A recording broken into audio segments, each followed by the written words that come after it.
Bienvenue dans Prima INSEE, deuxième partie, toujours en compagnie de Jean-Michel Calbeau. Vous êtes toujours responsable de la cellule propriété intellectuelle de l'ADEC.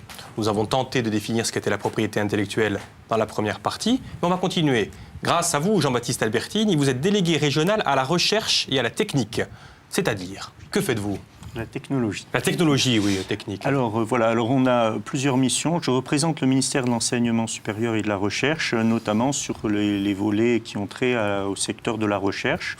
Donc on intervient à travers le financement des grands projets de recherche portés par les organismes publics, comme par exemple l'Université de Corse, le CNRS, le CEA, l'IFREMER, CNRS, Centre national de la recherche scientifique, CEA, c'est le Centre de l'énergie atomique. L'énergie atomique et aux énergies alternatives, l'INRA également, qui a un centre de recherche assez important en Corse. Et on a une deuxième facette d'activité dans notre délégation, c'est d'aider la création d'entreprises innovantes et au financement donc des porteurs de projets. Donc à travers plusieurs outils. D'une part, il y a le concours national d'aide à la création d'entreprises innovantes qui a lieu chaque année dans chaque région de France, donc en Corse en particulier, on prime en général. On reviendra là-dessus tout à l'heure en deuxième partie d'émission. Et l'incubateur qui est aussi, bien sûr, le centre de notre activité du jour. Donc vous travaillez tous les deux main dans la main et je dirais tous les trois main dans la main parce que je me lève pour rejoindre justement l'incubateur en la personne d'Emmanuel Pierre. Ça va toujours, Emmanuel? Oui. Oui. À côté de vous, Diane et Célia, vous êtes toujours présentes parce que vous le savez, on ne débute pas une émission à partir de 13h sans jouer avec vous. Diane.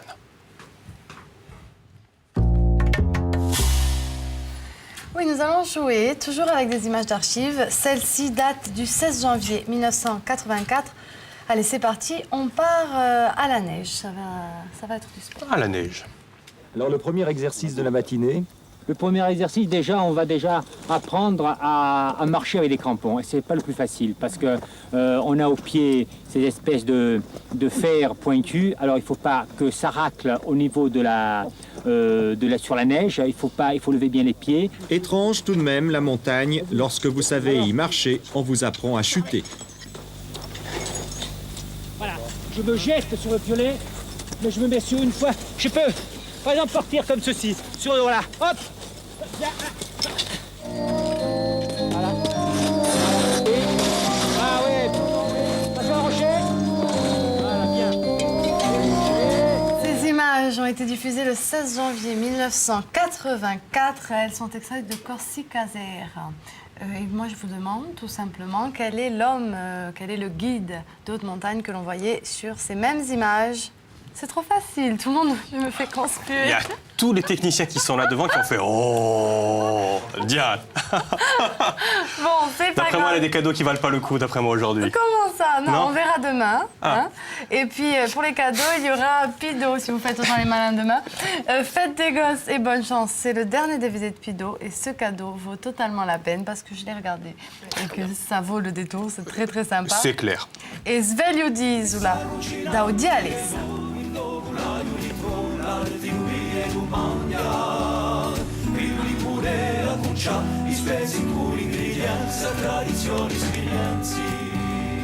Écoutez, débuter la semaine, c'est difficile. Alors, si même moi, je commençais à contrarier nos téléspectateurs avec des questions difficiles, on ne s'en sortait pas. D'accord. Emmanuel, vous avez une idée, de toute façon. Oui, je pense. 0800 000 900. Sauf que vous n'avez pas le droit d'utiliser de téléphone pendant l'émission. Ne y était pas. D'accord, mais le premier, appelé À gagner. et le premier servi. Allez, vous l'avez compris, avec les invités qui nous entourent, nous allons continuer de parler d'innovation.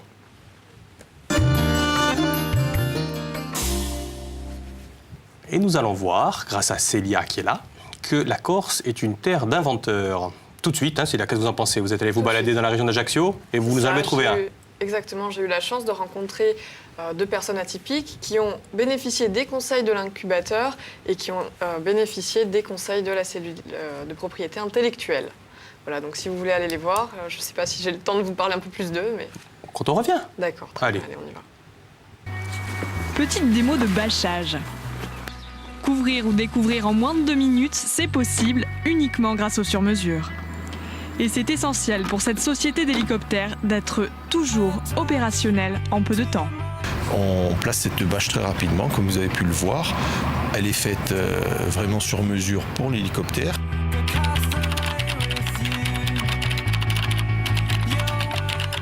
lorsque nous sommes en été, entre deux vols sur le parking, nous ne rentrons pas l'hélicoptère pour des gains de temps, donc pour protéger l'instrumentation, la sellerie. C'est plus intéressant pour nous, on peut avoir des optionnels sur l'hélicoptère, donc un rétroviseur supplémentaire qui fait qu'une bâche standard ne viendrait pas s'adapter correctement.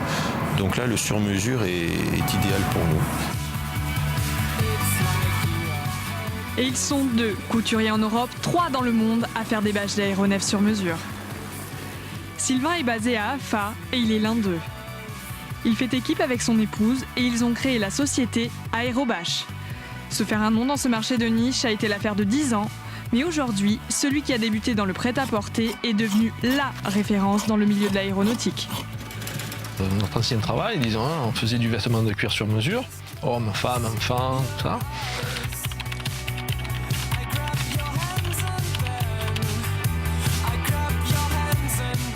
J'ai passé mon brevet de pilote, et bien, on a vu qu'il y avait un potentiel, on m'a demandé dans les aéroclubs des bâches et tout, puis c'est pas après, on a pris le dessus quoi. C'est ça qui est devenu notre activité principale. Après Eurocopter nous a appelés, d'autres, puis et voilà, quoi, on est parti, on s'est développé comme ça. Beaucoup de chance et de talent lui valent un parcours atypique dans cet univers de précision. Mais rien n'arrive par hasard. L'investissement de Sylvain, doublé de son savoir-faire, lui ont permis de se constituer une impressionnante base de données. Avions de particuliers, militaires ou de chasse, Dassault ou Breitling, en France ou à l'étranger, celui qui est à mi-chemin entre le couturier et le sellier est toujours plus proche de ses clients pour répondre exactement à leurs demandes. Tous ces gabarits, à savoir, quand on veut un gabarit, il faut aller le chercher. Il faut donc aller le chercher des fois très loin, des fois même à l'étranger. Ça nécessite donc un déplacement. Après, il faut venir, il faut faire le proto, il faut aller l'essayer, voir si tout va bien.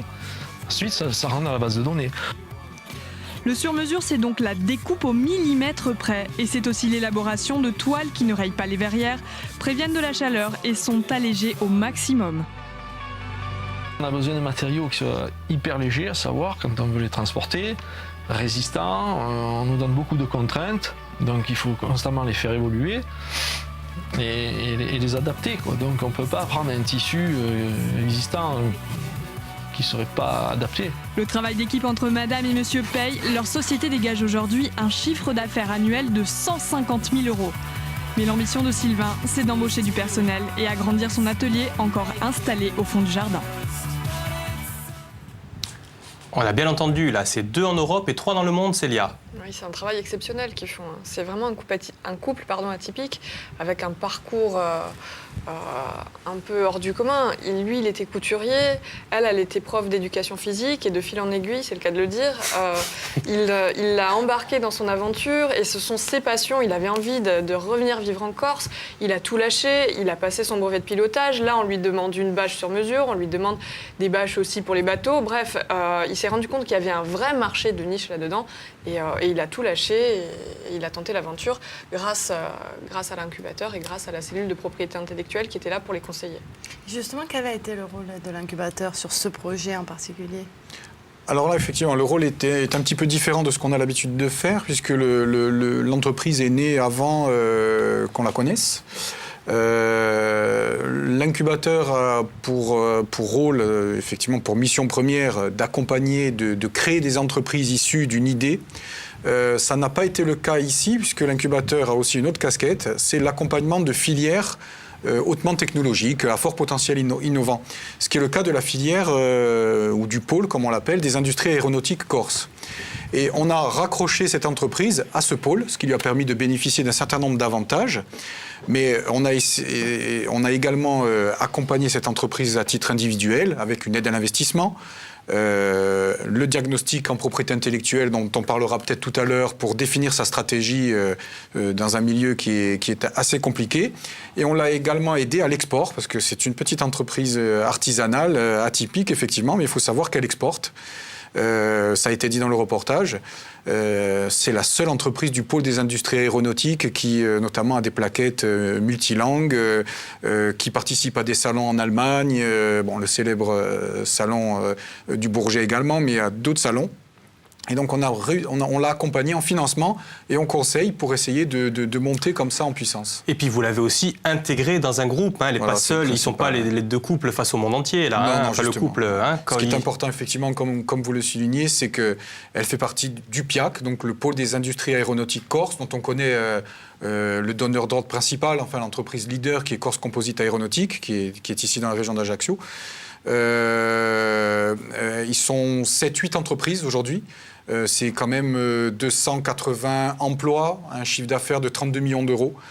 Donc voilà, ça c'est une filière quand même importante. Et le fait d'être intégré dans cette filière permet à cette entreprise d'avoir un certain nombre d'avantages, parmi lesquels, notamment, je parlais tout à l'heure du salon du Bourget, participer à un salon international de cette dimension. Et ce qui est incroyable, c'est qu'ils n'ont déposé aucun brevet par rapport à leur travail. Alors justement, mais ça me permet de me tourner vers mon invité. Quelle était la stratégie, puisqu'il nous a parlé de stratégie? Quelle était leur stratégie?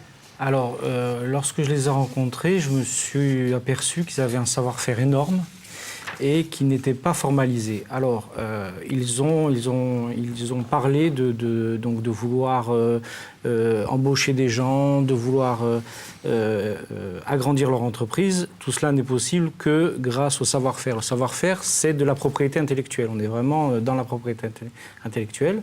C'est-à-dire qu'il y a un certain formalisme, il doit pouvoir se transmettre, etc. Leur savoir-faire, c'est quoi? C'est la centaine ou les milliers, je ne sais pas, de patrons pour les bâches. Les patrons qu'ils ont, de ce que j'ai vu, c'était difficile de les donner à quelqu'un d'autre pour que quelqu'un d'autre puisse faire les bâches à partir de ses patrons. Donc le savoir-faire y était, mais il n'était pas formalisé, il n'était pas transmissible. Et un savoir-faire qui n'est pas transmissible n'est pas un savoir-faire au sens de la propriété intellectuelle. Donc on a beaucoup discuté, et c'est vrai que le conseil qu'on leur a donné avec l'incubateur, c'était surtout de formaliser leur savoir-faire. Voilà. D'accord. Formaliser leur savoir-faire. Alors on voit qu'on va revenir sur les brevets. Hein. On va faire apparaître un petit tableau qui résume beaucoup de choses. Les principaux déposants de brevets en France, c'est PSA Peugeot Citroën, 1151 brevets déposés. Le groupe Renault, c'est 562. C'est par an, ça, hein? C'est par an, oui. C'est par an, c'est incroyable. L'Oréal, Commissariat à l'énergie atomique, il n'arrête pas. Je crois que vous m'en parliez. IBM, c'est dans le monde, c'est 5000 brevets par an. C'est 5 ou 6 000, oui. Oui. Vous, Monsieur Albertini, vous organisez, comme vous l'avez dit, un concours chaque année pour qu'on puisse déposer 2 brevets simplement, c'est ça? Pas forcément, mais c'est vrai que le fait de déposer un brevet, c'est un des éléments qui montre que le projet est très innovant et qu'il y a de la nouveauté. Parce qu'en gros, c'est ça dans notre concours qu'on veut primer, c'est les projets qui sont réellement très innovants, où il y a effectivement de nouvelles applications, de nouvelles idées. Et il y a 2 phases dans ce concours, une phase émergence pour les projets assez amont et une phase création-développement pour des gens qui sont relativement proches de créer leur entreprise et donc d'arriver vers l'incubateur. Et les projets qui sont primés, bien sûr, sont accueillis bras ouverts par l'incubateur de Corse. Comment on fait alors? Parce que là, j'imagine qu'il y en a pas mal qui ont des idées. Vous me le disiez hors antenne qu'il y avait beaucoup de Corses qui avaient des idées mais qui n'osaient pas, qui ne savaient pas comment s'y prendre. Donc, le meilleur moyen de commencer, c'est de commencer par ce concours. Tout à fait. Alors, en gros, vous avez 1 mois et demi, puisque fin février, c'est la date limite de remise des dossiers. Donc, sur le site web d'Oseo et du ministère, vous avez des liens qui permettent d'accéder au dossier. Et donc, vous pouvez candidater à ce concours. Mais qu'est-ce qu'il faut marquer? Juste, j'ai l'idée de faire, on en parlait tout à l'heure, il y a un téléspectateur, la machine à faire la poulenta, hop, on participe au concours? Voilà, alors c'est sous confidentialité, donc oui. Comme ce qui a été dit tout à l'heure, effectivement, les dossiers sont confidentiels, donc si vous avez une bonne idée, elle ne sera pas divulguée. Donc le jury est soumis à une règle de respect de la confidentialité, et donc il va évaluer. Bien sûr, il faut fournir tous les éléments de vos idées, et ensuite, suivant la qualité jugée par le jury de ces idées, le prix sera décerné. Et ce qu'on juge aussi, c'est l'applicabilité pour en faire une entreprise. Parce qu'on peut avoir une très bonne idée, mais derrière, il faut aussi qu'il y ait un marché et qu'il y ait une infrastructure, qu'il y ait une possibilité de faire une infrastructure pour pouvoir accéder à ce marché. Donc c'est ce qu'on évalue. L'an dernier, il n'y en a eu aucun. Oui. Hein, cette année, vous en espérez combien? Alors, on en espère 2. 2 ou 3. Et une fois qu'on a gagné, que gagne-t-on? Alors, on gagne de l'argent, donc un moyen de financer son projet. C'est-à-dire combien? C'est-à-dire, en gros, ça peut aller jusqu'à 450 000 € au maximum. Ah oui. Donc pour j'ai une idée, moi, tiens. Pour création-développement. Donc pour les gros projets. Mais en Corse, d'habitude, en création-développement, ça va jusqu'à 100 120 000 € pour les gros projets, ce qui est déjà pas mal, oui. Je vais me retourner un petit peu vers vous, Célia, puisque... qu'est-ce que vous vouliez dire, tiens? J'avais envie de vous dire que dans la culture d'entreprise, en fait, et dans le dépôt de brevets, il y avait aussi des stratégies. On en parlait tout à l'heure. Il y a effectivement le secret, mais il y a aussi ce qu'on appelle le brevet barrage. C'est-à-dire qu'une entreprise va déposer un véritable brevet et à côté de ça, elle va déposer plein de brevets mitoyens pour essayer de le noyer dans la masse. Donc ça, c'est une des stratégies. Vous avez aussi ce qu'on appelle... Pourquoi faire ça, Célia? C'est pour essayer de conserver le secret et que la concurrence ne s'accapare pas l'idée ou le brevet et qu'elle ne développe pas quelque chose en rapport avec ce que vous avez inventé. Voilà, il y a monsieur Albertini qui veut dire quelque chose. Je peux compléter parce qu'effectivement, moi j'étais au commissariat à l'énergie atomique et aux énergies alternatives et donc il y a des brevets qu'on appelle des brevets de base qui sont qui protègent des idées très innovantes et derrière vous avez ce qu'on appelle des brevets de perfectionnement, ce qui permet de compléter un brevet très général. Avec le brevet de base, on n'a pas tout en fait. Voilà. On n'a pas toute la recette. La stratégie de certaines entreprises, c'est de déposer un brevet de base et ensuite, comme il ne dure que 20 ans, quand vous arrivez près des 20 années, pour continuer à protéger leurs inventions, ils perfectionnent leurs brevets, ils en déposent d'autres, donc pour pouvoir étendre la durée des royalties pour leur entreprise. Vous-même, vous en avez déposé combien dans votre carrière à l'époque où vous étiez à l'énergie atomique, M. Albertini? En tout, 17. J'ai participé à 17 brevets, donc il y en a certains dont je suis l'auteur principal et d'autres où je suis le co-auteur. D'accord. Et Célia, vous vouliez continuer? Oui, il y avait d'autres types de brevets. En fait, vous avez le brevet L'Heure, qui est un brevet très très compliqué, très complexe, très long, et qui en fait est complètement bidon, et qui est déposé justement pour essayer d'embrouiller la concurrence qui va perdre un temps fou à décrypter les informations qu'il y a à l'intérieur. Et en fait, le coût de la fabrication et de la publication d'un brevet bidon est plus important en fait que... les avantages sont plus importants que le coût du dépôt. D'accord. Et puis il y en a un autre et aussi. vous avez le brevet sous-marin, qui est lui un brevet qui n'utilise qu'un jargon vulgarisé. En gros, vous ne décrivez rien. Pour parler d'un ressort, vous parlez d'un truc en fer qui est entortillé, etc. etc. Et en gros, les gens vont perdre leur temps à essayer de comprendre de quoi vous parlez. Parce qu'il y a une véritable guerre des brevets. Il y a de l'espionnage. Vous disiez tout à l'heure dans la première partie de l'émission, pour les téléspectateurs qui viennent de nous retrouver, le primordial, c'est de garder le secret absolument, absolument. Mais il y a une guerre de l'espionnage, non? Ah oui, il y a une... D'ailleurs, en octobre, il y a un rapport qui a été présenté à l'Assemblée par Jean Tsoukaril sur le schéma régional d'intelligence économique. Et la propriété intellectuelle fait entièrement partie de ça. Mais ça va plus loin, là on rentre dans l'espionnage, etc., etc. Mais pour ne parler que de la propriété intellectuelle et des brevets, un des rôles des brevets, c'est donc de diffuser l'information. Et quand on diffuse l'information, comme le disait Célia, on peut très bien soit diffuser de la fausse information, soit de la vraie information. Sachez toujours que vous serez surveillé sur les brevets que vous déposez, systématiquement. Voilà. Déjà parce que ça nous permet ça permet aux entreprises de surveiller ce que fait la concurrence, et ça permet aux entreprises aussi de chercher de nouvelles idées, de chercher de nouvelles voies de développement. Une idée qu'ils n'auraient pas eue, si un brevet est déposé, tiens, j'ai une nouvelle voie de développement et je pars par là. L'objectif, en fait, de déposer un brevet, c'est aussi de se prémunir contre la contrefaçon. Puisque la contrefaçon, ça représente aujourd'hui 15% de l'économie mondiale et qui est une économie souterraine et parallèle. Et c'est un énorme manque à gagner. Donc, ce qui est... en fait, la contrefaçon, elle est associée au blanchiment d'argent. C'est une économie souterraine illégale et criminelle. Puisque on peut aussi parler d'économie souterraine légale, c'est-à-dire, en gros, tout ce qui est... travail entre guillemets au black, puisque travailler n'est pas un délit, alors que la contrefaçon, c'est vraiment lié à la criminalité. Monsieur Albertini, oui. Voilà, alors Vous savez, c'est pas la peine de lever le doigt. Hein. Vous prenez la parole ici. On est chez nous. Hein. D'accord. Bon, là, justement, à propos de la contrefaçon, je voulais souligner que c'était justement un des éléments qui permet de faire la différence pour une entreprise entre le fait qu'elle a intérêt à protéger son invention par un brevet ou à garder secrète son invention, comme c'était cité tout à l'heure. Parce que pour écrire un brevet, l'un des critères clés, c'est justement de prouver qu'on peut montrer la contrefaçon. Parce que vous avez certaines idées qu'on peut très bien contourner sans que l'inventeur ne puisse prouver qu'il y a contrefaçon. À ce moment-là, vous n'avez pas intérêt à déposer un brevet. Sinon, bien sûr, n'importe qui pourra pirater votre brevet sans que vous puissiez prouver qu'il a vraiment piraté votre brevet. Et je me retourne encore vers Célia. Une dernière petite information que vous teniez absolument à nous montrer, c'est un petit clip. Linux, oui, c'est quoi ça?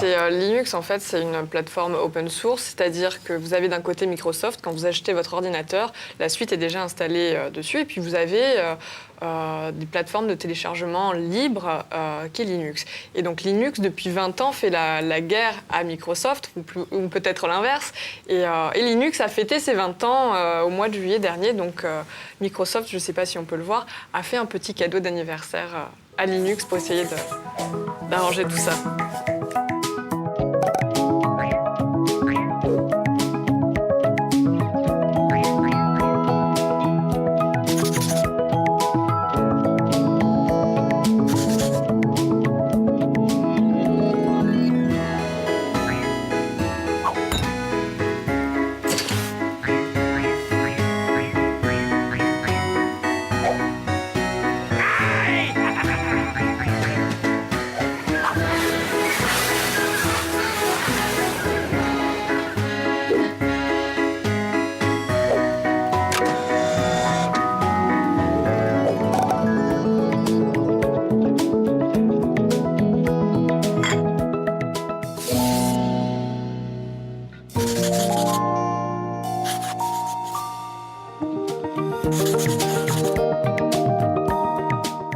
Vous auriez pu nous le sous-titrer un petit peu quand même, donc, Célia. Hein, on n'a pas tout compris, mais enfin ceux qui ont compris ont compris.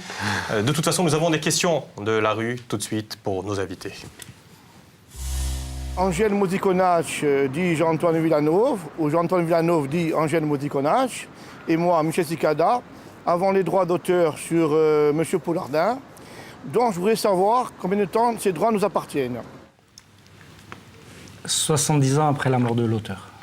D'accord, pour moi c'est clair. Et après, ça appartient dans le domaine public. Après, c'est dans le domaine public, sauf que, comme disait Célia, on ne peut pas faire... On ne peut pas toucher à l'œuvre originale. Voilà, on ne peut pas toucher l'œuvre originale. D'accord. Par contre, on peut s'inspirer. On peut s'en inspirer, oui. Allez, une autre question. Bonjour, j'aurais voulu savoir si je pouvais utiliser un dessin pris sur Internet. Merci. Oui et non. Alors, il y a des dessins qui sont libres de droit. Enfin, libre de droit, c'est jamais libre de droit. C'est-à-dire qu'on accorde certains droits. Tout ce qui est open source, dont parlait Célia, on dit que c'est libre de droit. Mais en fait, ce n'est pas libre de droit. C'est certains droits qui sont plus ou moins contraignants. Voilà. Donc, un dessin, oui, s'il est libre de droit. Non, s'il n'est pas libre de droit. Voilà. Mais comment le sait-on ? Comment le sait-on ? On part du principe que ce n'est pas libre de droit. D'accord. En général, quand c'est libre de droit, c'est spécifié. D'accord. Eh bien, vous avez la parole, Célia. Vous allez... Diane. Grand moment de solitude. Prendre, hein. On envoie vite un jingle, alors le temps que je me remette. Le jeu, bien sûr. C'est pas grave, Patrick. On y va avec la gagnante du jour. Il s'agit de Marianne, elle nous appelle de Gijan. Et savez-vous où se trouve Gijan ? Dans l'Hérault. Bonjour. Est-elle avec nous ? Oui, bonjour. Oui, bonjour. Bonjour Diane. Comment ça va ? Moi très bien, et vous-même ? Très très bien, on va tous très bien sur le plateau. Oui. Hein ? Toute l'équipe, oui, apparemment vous êtes toujours aussi en forme, hein. Je vous suis tous les jours. On a bonne mine. Avec beaucoup d'assiduité, et j'apprécie beaucoup une femme, c'est la raison pour laquelle j'appelle. Ah ben, ça nous fait très plaisir, surtout que vous nous appelez d'assez loin quand même, vous êtes dans l'Hérault. Oui, dans l'Hérault, voilà. Alors que faites-vous là-bas ? Quelle est votre activité ? Écoutez, rien du tout, hein. Je n'ai qu'une envie, c'est retourner chez moi. Eh ben, boule ta débourre, qu'est-ce que vous faites là-bas ? Voilà, ben je ne sais pas, je ne sais presque plus. Non, voilà, je retourne dans très peu de temps maintenant. Bon, on vous attend. Moi j'aime beaucoup l'Hérault. Vous aimez les rôles? Oui. Ah, ben vous avez bon goût. Hein. Vous avez bon goût, vous avez raison, effectivement. Non, il m'est arrivé de passer par Montpellier. Enfin, je ne connais pas l'Hérault, je connais véritablement simplement Montpellier. Vous connaissez Montpellier. Et j'aime beaucoup, beaucoup. Voilà, ben Georges Brassens était d'ailleurs un habitué d'Ajaccio. Ah bon? Eh oui, il était venu chez Tino Rossi à une certaine époque. Ouais, tout à fait. Au Scoud. Eh oui, au Scoud, oui, exactement. Oui, Alors, j'ai vu d'ailleurs sur Viasté là dernièrement. Un reportage. Son passage, oui, un reportage. Incollable sur Viasté, là. Ah oui, quasiment. Hein. Je suis vraiment très, très fidèle, honnêtement. Vous avez de bonnes émissions, intéressantes au demeurant, donc très Des sympa points à négatifs regarder. ou pas? Parce que la semaine dernière, on a eu les réclamations Viasté, là. Est-ce que vous auriez... des réclamations Viasté? Oui, non, mais est-ce que vous auriez une petite doléance petite doléance à faire. Vous savez, on en a toujours, hein, mais enfin, il ne faut pas être embêtant quand même au-delà d'eux. Bon, peut-être sous-titrer certaines émissions, voilà. Hein, pour certaines personnes qui, effectivement, ont du mal avec le corps, ce qui n'est pas trop mon cas. Voilà, sinon, aucune doléance particulière à faire. Non, au contraire, continuez comme ça. Bon, hein, très super, bien. Voilà. Merci, Marianne. Oui, c'est mon nom, c'est moi, c'est toujours moi. On a des problèmes avec les prénoms aujourd'hui. Alors, est-ce que vous avez... Bon, oui, vous avez la réponse. C'est la raison pour laquelle je vous appelle. Jean-Paul Cuillier. Exactement. Regarde la petite réponse vite fait.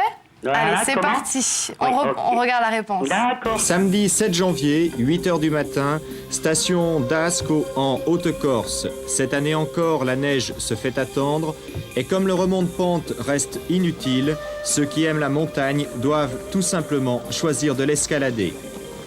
À l'origine de cette sortie vers les sommets, une fois encore, Jean-Paul Cuillier.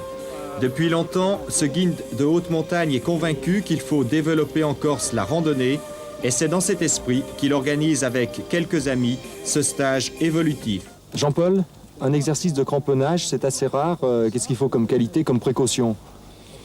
Disons que l'Alpad a voulu mettre 2 jours de cramponnage au niveau glace et neige dure pour essayer de faire découvrir cette technique à des Corses, parce que, comme vous pouvez voir ici, on est tous des Corses qui viennent de Sartène, de Bastelica, d'Ajaccio, de Bastia, de Corté, du Niol. Enfin, disons qu'on a voulu faire un rassemblement pour essayer de mettre en pratique, comme je vous dis, cette technique, et puis qui pourra servir aussi pour la sortie individuelle à des jeunes qui voudront faire de la randonnée. Ces images datent de 1984, elles ont donc pas mal d'années déjà. Ouais. Hein? C'est vous qui faites le calcul, c'est votre partie de l'émission. D'accord. Voilà, 28 ans. Ça rigole pas, on a les matheux à table. Et bravo Marianne, je vous envoie Pido, Fête des Gosses et bonne chance. J'espère que vous ne l'avez pas. Non, je ne l'ai pas, ça tombe bien. C'est parfait. Et puis ce c'est Des Value 10 où là, on en retrouve un petit extrait. D'accord. Je vais y aller. Un groupe dont on va avoir l'occasion de reparler puisqu'ils sont en train de mener une très belle collaboration avec le continent et notamment des chœurs d'enfants. Ok. Voilà, bravo Marianne. Bon, ben écoutez, pace salut à toutes. Pace salut. Puisque je suis encore pardon, de vous présenter mes meilleurs vœux. Et puis j'adresse tout particulièrement une grosse bise à mon papa qui en ce moment traverse une période un petit peu difficile. Voilà, je pense à tous les miens et à très bientôt. À très bientôt, voilà, Marianne. Merci beaucoup, Diane. À bientôt. Ciao. À presto. Au revoir. Allez, c'est l'heure pour nous de voir ce qu'il faut voir absolument sur Viastel. Et on ne va pas faire ce qu'il faut voir ce soir, mais demain. Et demain soir, regardez plutôt ça, si vous êtes devant votre télé, ou si, comme la téléspectatrice qu'on vient d'avoir, vous êtes fidèle. Horizonte Diuva est mort. Et pour parler de ce documentaire dans la case Horizonte, on accueille son auteur, Jérôme Bouda. Entrez, je vous en prie, Jérôme. Bonjour. Jeune réalisateur, très jeune, vous avez à peine 30 ans. Oui, un petit peu. Un petit peu moins. À peine. Un petit peu moins en plus. Non, Donc vous êtes le réalisateur de ce documentaire. Alors avant que vous parliez du documentaire, une très très belle histoire, hein, on va regarder un petit extrait, d'accord? Ouais. Allez. Décembre 1944. Une patrouille américaine découvre des charniers en forêt de Fontainebleau. Les autorités françaises identifient 36 victimes. Parmi ces dernières, des membres d'un maquis hors du commun, de jeunes gens pour qui l'action politique et l'engagement littéraire ne sont pas contradictoires. Laurent Paoli, jeune garde forestier de la région, Germinal Matta. Marco et Robert Ménégoz, deux frères liés par un amour de la littérature. Ils seront séparés dans la douleur. André Prenant, fils d'un héros de la résistance, FTP, a, comme Robert Ménégoz, échappé à l'arrestation. Très belle voix. Déjà, on se laisse bercer, hein. On se laisse bercer. Un très beau documentaire. Bien sûr, Jérôme, on parle de qui, donc, là? On parle de Jean-Simon Paul, Charles Jean-Simon Paul, qui est né à Ventiseri en 1911, qui a été un satellite du groupe surréaliste, puisqu'il a édité une revue sous l'occupation, une revue contestataire, qu'il a fait énormément de choses dans sa vie. Il a travaillé à la Bibliothèque nationale de France, à l'époque appelée la Bibliothèque nationale. Là-bas, il a en fait caché des microfilms pour la résistance. Il a fait deux choses en parallèle. Il a créé une revue en poésie, où notamment c'est Picasso qui a écrit dedans. Oui, enfin, il y a eu des illustrations de Picasso, il y a Manuel Viola qui a écrit dedans. Enfin, tout un intellectuel, mouvement surréaliste. Un intellectuel et puis un résistant qui a rejoint le maquis du côté de Fontainebleau, c'est cela? Voilà, qui a été propulsé chef de maquis pour préparer l'insurrection de Paris, en fait. Et avec ses compagnons d'armes, avec ses compagnons de poésie surréaliste, ils ont fondé un maquis en forêt de Fontainebleau. Maquis qui a été démantelé? Qui a été démantelé, ils ont été arrêtés, torturés, puis fusillés. Et ils sont enterrés à Fontainebleau, au cimetière de Fontainebleau. Comment vous avez découvert? C'est parce que c'est un petit peu un inconnu de l'histoire, hein, ce Simon Paul. Comment vous l'avez... C'est un oublié de l'histoire. C'est un oublié de l'histoire, oui. Je l'ai trouvé dans une postface de Yves Battistini, dans un livre de René Char qui s'appelle Le marteau sans maître. Et il parle de ce Jean-Simon Paul qui a été fusillé par les Allemands en forêt de Fontainebleau. Et il se trouve qu'en fait, mon grand-père avait été présent quand on a déterré les corps, puisque je suis originaire de cette région. Et j'ai trouvé le croisement intéressant entre ma vie ici et ma vie là-bas en région parisienne. Et j'ai fouillé, j'ai pris des sources. J'ai trouvé chez François Diagne, qui est le neveu de Jean-Simon Paul, et j'ai trouvé énormément d'informations. Et pendant 3 ans, j'ai mené une enquête pour essayer de reconstituer les contours de ce personnage ce personnage à propos duquel l'école de Rochefort s'est inspirée pour créer justement sa poésie, etc. Mais il vivait du côté de Fontainebleau, mais ça ne l'avait pas fait oublier sa patrie, Ventiseri notamment, hein, parce qu'il avait travaillé sur la langue corse, je crois. Voilà, à la Sorbonne, en 1941, il a soutenu un diplôme d'études supérieures sur la langue corse, sur la phonétique de Ventiseri, et sur les particularités. Donc à l'époque, c'était en linguistique italienne, mais il a fait un mémoire sur la langue corse de Ventiseri. C'est un doux sentiment, non, quand on fait comme ça un documentaire sur un oublié de l'histoire et qu'on le fait réapparaître. Enfin, merci, quoi. On a envie de lui dire merci à Jérôme. C'est un doux sentiment, oui et non. Sur la préparation du film, c'est compliqué parce que j'ai vécu avec son fantôme, quoi. Donc c'était assez dur de comment ne pas travestir la mémoire d'un homme, comment ne pas travestir ses engagements, surtout dans des univers comme la Seconde Guerre mondiale, avec l'idéologie, avec le surréalisme, avec des engagements politiques. Alors que moi, le propos du film, c'est vraiment de parler des fondements de ce personnage, quoi. Sa culture. François Diagne, il parle souvent à propos de gens de Stintougurs. Et c'est ce qui m'intéresse, c'est de savoir dans quelle mesure son héritage culturel et tout ce qu'il a appris au village, chez les anciens, dans quelle mesure ça a servi son parcours, quoi.